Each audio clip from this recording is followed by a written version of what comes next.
Hey, what's good, y'all, man? Now look, previously my last video, I had a 5-pick game, and I'm gonna go ahead and show y'all how I did it.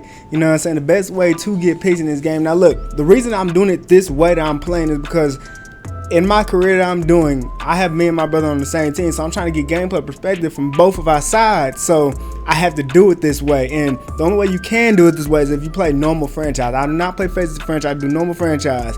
So if you're in normal franchise, you're on a player, you go to retire, you go to create a new player. Now look, if you click retire, it's not gonna make you retire.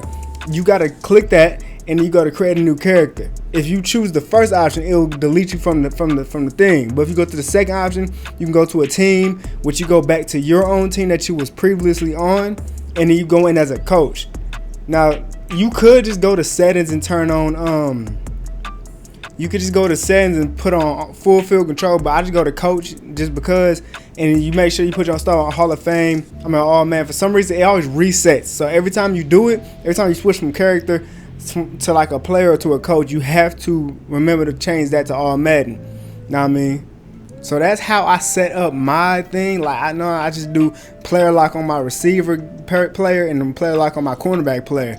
Now I'm finna go ahead and show y'all the highlights from my last video to show y'all how I catch these picks. Now look, when you're as a coach, for some reason when you lock onto a cornerback, the QBs actually test you a lot more than if you were just to normally be a player. So on this play, as you see, he just throws the ball to me for some reason. Now if a receiver ever does like a curl route or like any route where he just stops, you want to actually run behind him so the quarterback thinks he's open and you can jump the route. For some reason, my player did not catch the ball. And also, when you're playing as a receiver, you have to read their body language. If you know that they're going to do a corner route at any point in the route, you play the inside of the corner route, and I'm telling you, most likely, they will throw that ball and it'll be an easy pick. And there's another instance of the quarterback just being stupid because of how I'm playing the game. Because I'm at coach and I'm locked on, for some reason, if I run a little bit away from the receiver, he'll just throw it into an easy pick.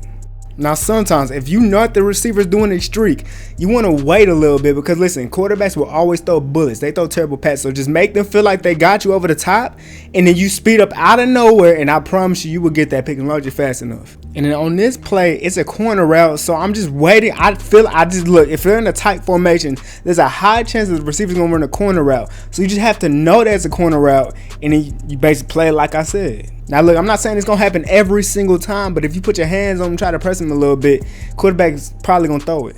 Also, I should have said this shit at the beginning of the video. If you want to catch more picks, you need Acrobat, because you can get way more picks that's out of your range with Acrobat. I should have said at the beginning of the video. And as y'all can see, I have 17 picks, but in this career mode that I'm showing y'all, I've only played 6 games. That just shows how overpowered this method is. I think I broke Madden.